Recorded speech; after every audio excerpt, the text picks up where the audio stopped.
Hello, everyone, and welcome to a special edition episode, interview, whatever we're going to call it. We'll figure that out later, of High Noon Podcast. We are privileged to be here with the one and only Logix from Misfits. What is up, man? Thanks for coming on the show. Hey, thank you guys for having me.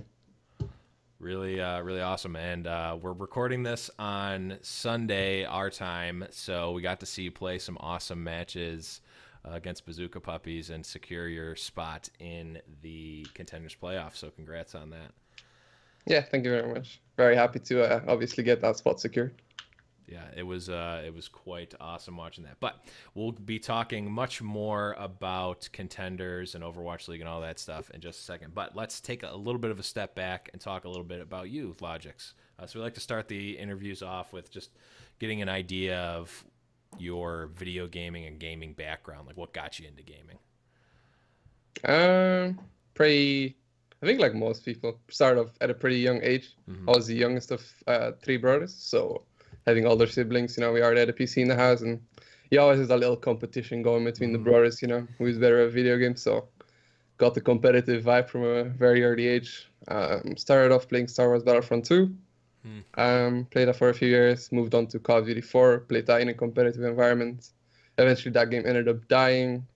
Moved over to League, played that with a mix of CSGO, but eventually I got bored of those two games. So I was actually just playing them because they had a competitive environment, but I really didn't enjoy it as much as, I'm enjoying Overwatch, for example, right now, or I enjoyed COD, but it's just, there was no other alternative. And then one day one of my friends told me like, hey, there's this open beta of Overwatch. I was like, wait, what is that game?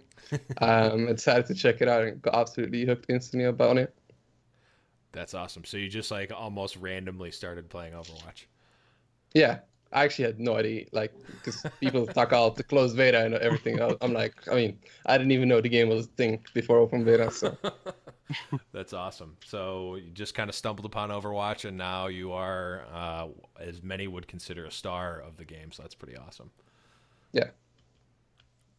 Did you end up better than your brothers, or are they out there in esports somewhere? One of my brothers, like my oldest brother, is like a gamer, but he plays mainly WoW. He got a little bit into Overwatch now that I'm obviously playing pro. So he's like, I don't know, he's like David or something. So it's not any competition. And my other brother ended up growing up and not really doing anything gaming related. He's more the outgoing type. Gotcha.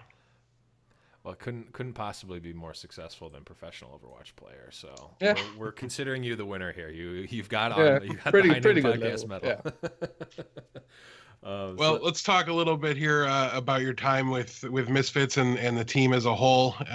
Can you tell us a little bit about why the old Movistar riders decided not to stick together? They did have a contender spot, but yet they decided to let the roster go. Can you tell us a little bit about that decision? Yeah, so from the organization, their standpoint was very much them realizing that even though I think like we were their best team at the time, it was not worth for them at the given time to actually like have the team. Obviously, the investment in housing us in Spain, which obviously took a chunk of money out of their budget. And they basically decided, well, we had like a LAN in Spain, which we won pretty easily because the competition there wasn't really like a challenge for us.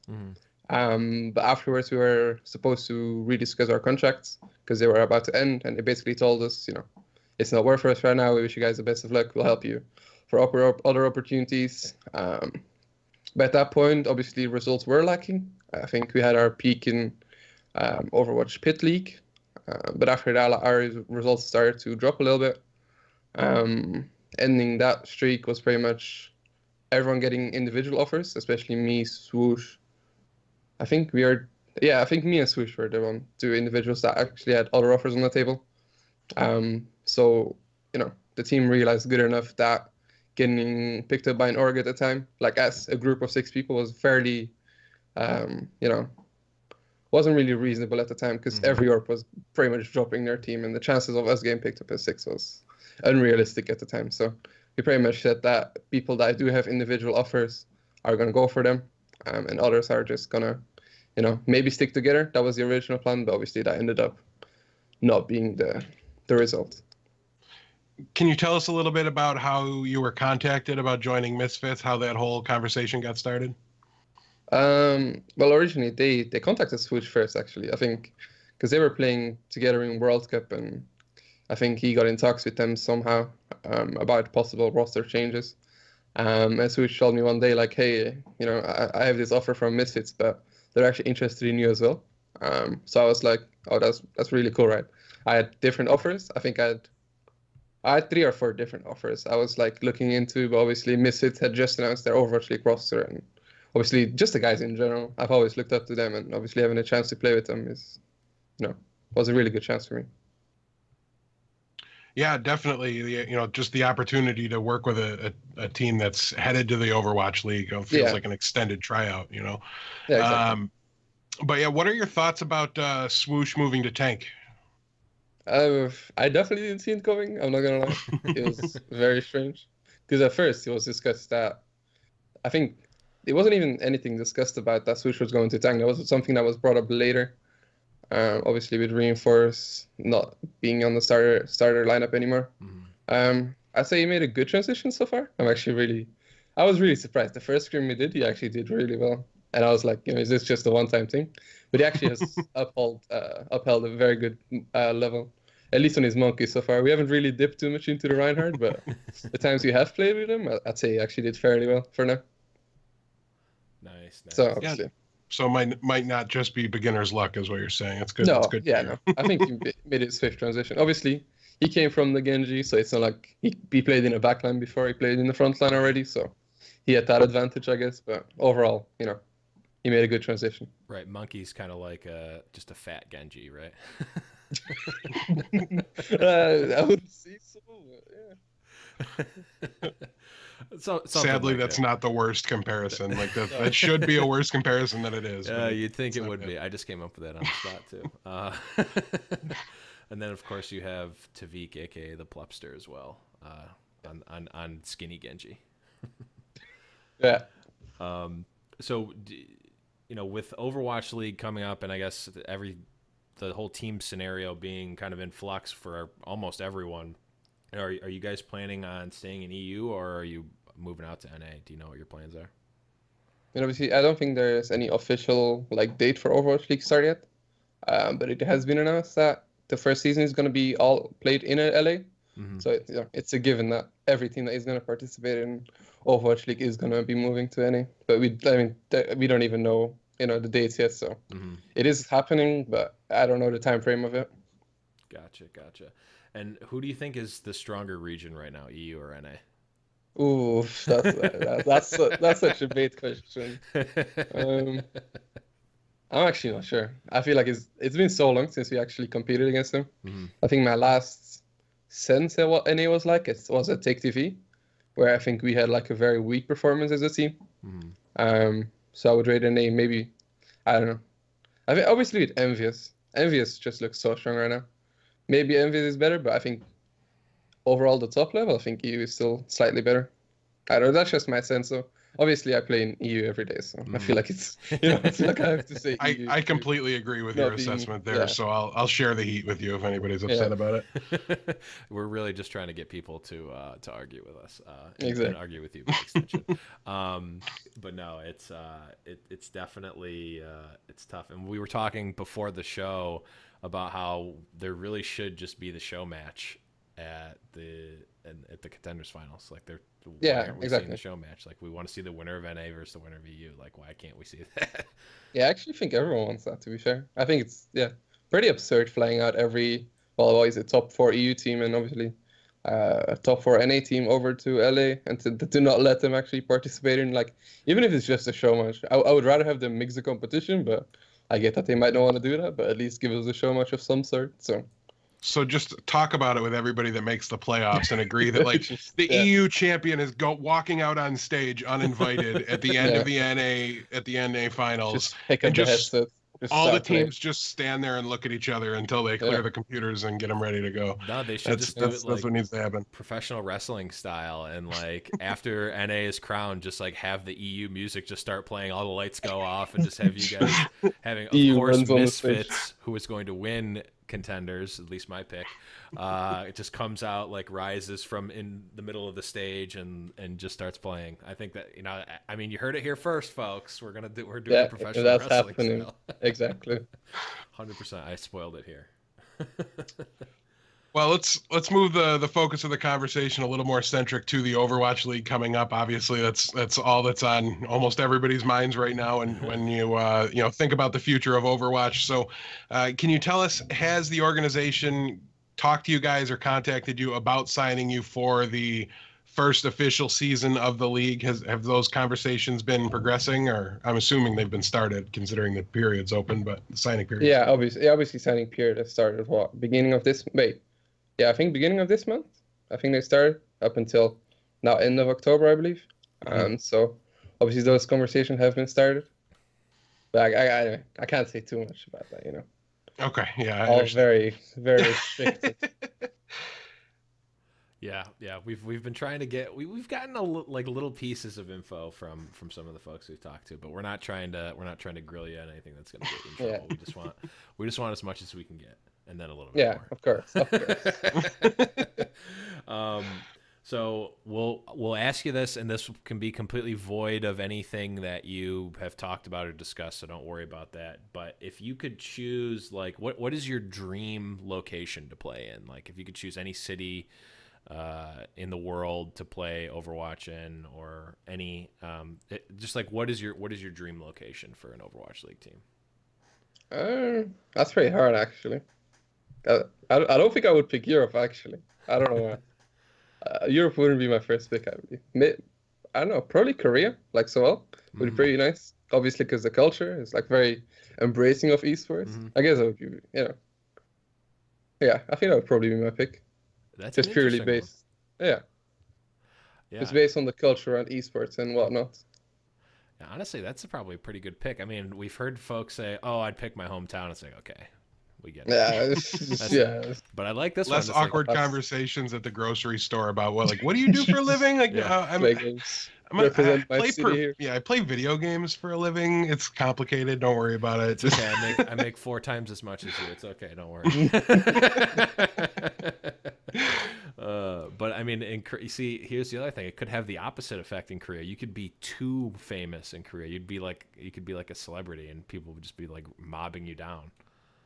That's true, I guess. Yeah, maybe. I guess every city has their downsides and upsides. I don't know. You'll cross that. Still think I'd go with Korea. You'll cross that bridge when you get to it. You'll have to take some self-defense courses to attack off all the undying fans. Yeah, maybe it's maybe a little bit too aggressive to get courses for it. But yeah. So what's important for you when choosing a future team? I guess kind of contrast that with, like, what were you looking for in a team before, when it was kind of like the Wild West, and like what are you looking for now in terms of an Overwatch League team? Well, when I first left Movistar Riders, obviously, where we decided to all be free agents, I was mainly looking for, I mean, to be fair, it was either Overwatch League for me or go back to studying, because Overwatch League is obviously the future of the game. And I have absolutely no problem with studying. I love what I'm studying or what's studying, so I didn't have any problem. But obviously, with I had offers from multiple Overwatch League teams, so it was like, I'm in a pretty good state right now. Obviously, I had to weigh those offers against each other. And looking more into detail, it was more like, who are the people on the team? What's the management like? Stuff like that, to be fair. But the team is really important for me. Yeah, for sure. I mean, it's going to be, it's essentially like finding a new employer, and then also being able to have a very strong insight into who your coworkers are going to be too. Yeah, no, yeah. And housemates, because I played for, I tried for 3 different teams, or actually 2 or 3, I can't remember. It was super strange scrimming with a different team after so many months with Movistar Riders. It's like you're in the guys' completely different environment. It was kind of scary at first. Like you got used to it pretty quickly, but it was kind of weird jumping into that environment with like 5 different people on a team. Yeah. But yeah.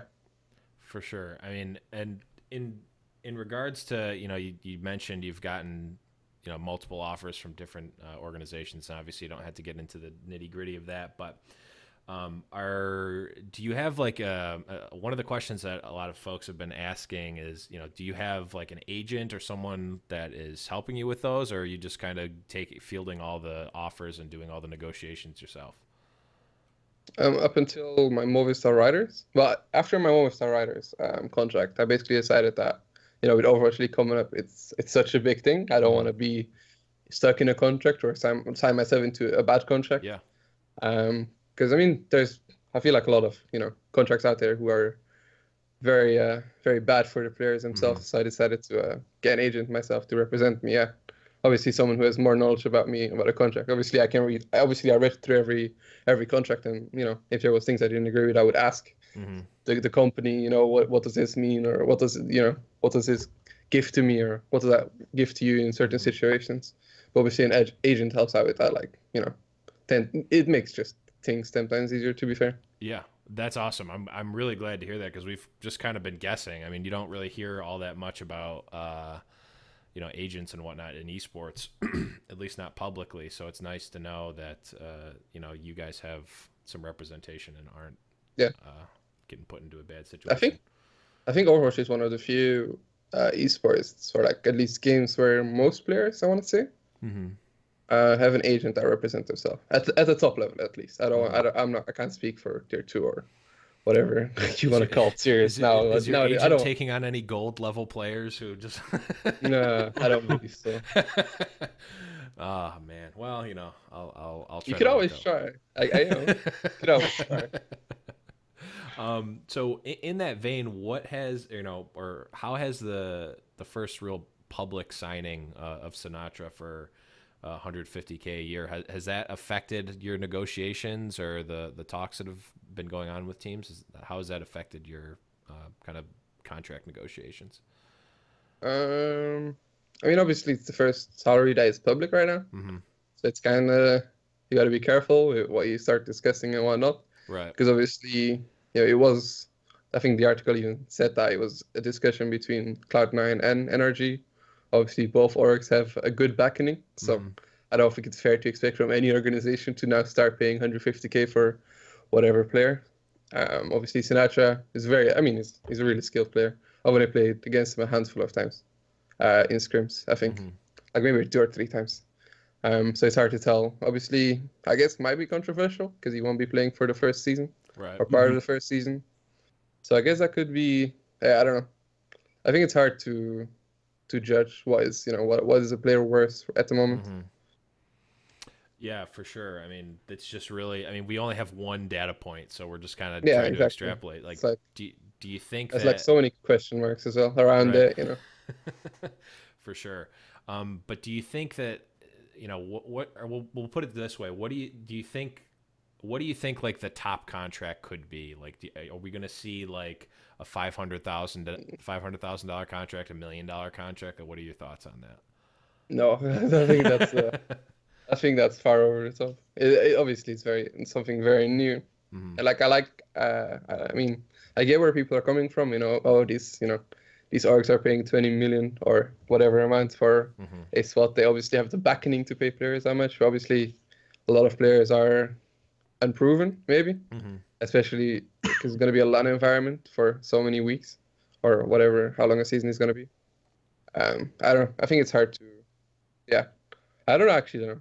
I'd say 200K, but that could be way off for spot on. I have actually no idea what that could, what the Overwatch contracts are going to be. We'll see. Interesting. Yeah, we're going to have a much better idea once we start getting those those data points trickling in. Right now. Yeah. I think we've heard everything from from our fans and other discussions we've had. We've heard everything from that's the highest one to we could see like a potential like $1 million contract. So we've seen like the full range of discussion for that. Taking into consideration that I don't think Sinatra is the biggest star player in the game, and he won't be starting on like the starting roster of season 1. I feel like it's fair to assume there's going to be higher contracts, but I have no idea, where they would go. Is it 200K to 50 or 300? Like, I have absolutely no clue. Yeah, it'll be interesting to see for sure.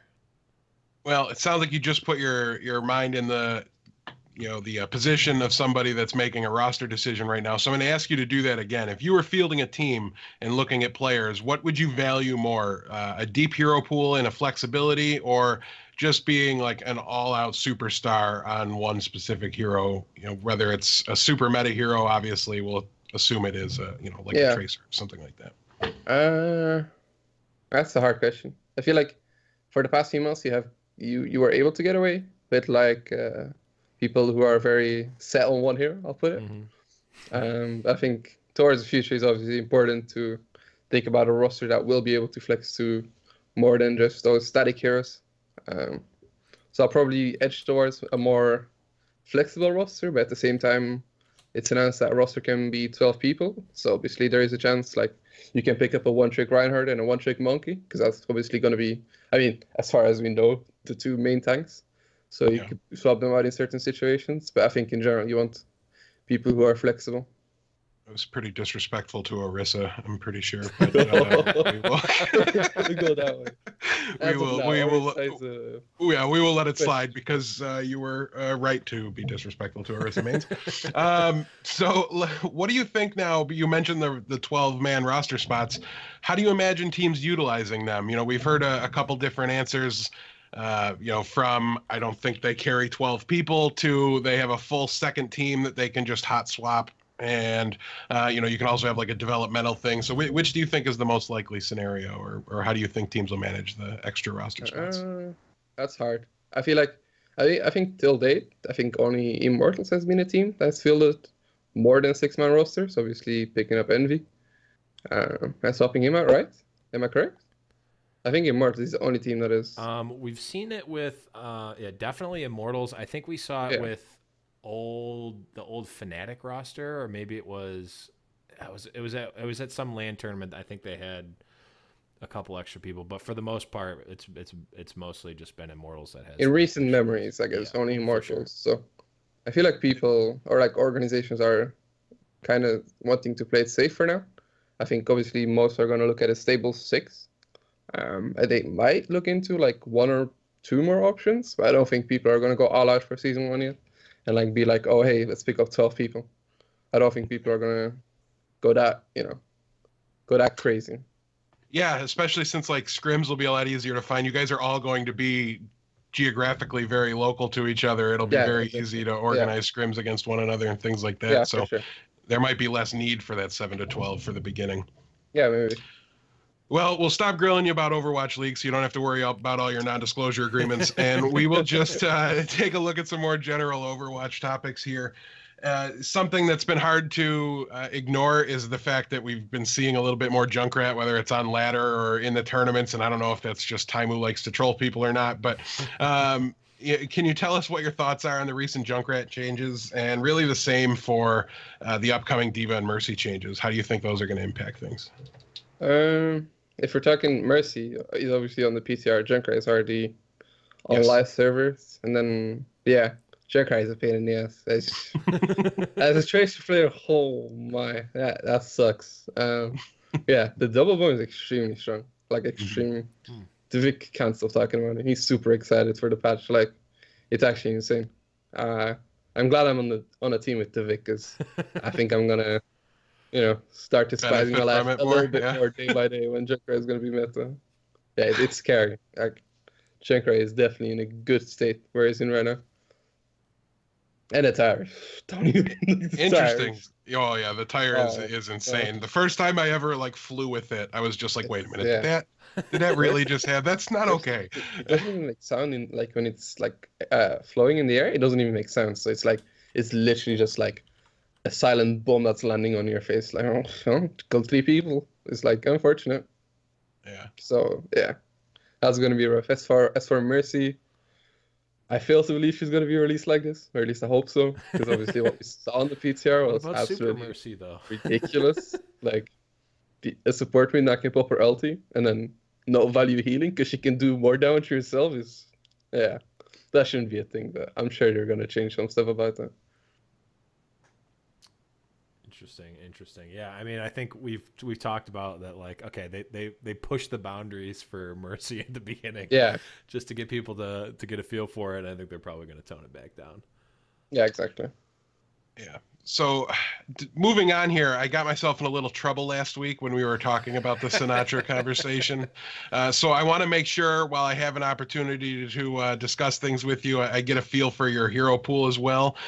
You're really well known for being a high-level tracer in the game, but what other heroes can you play at a similar level? What will be if the meta switched drastically and like tracer got basically deleted? What would you be playing? I feel like what a lot of people don't know is that I got picked up from the ranked ladder for my first team.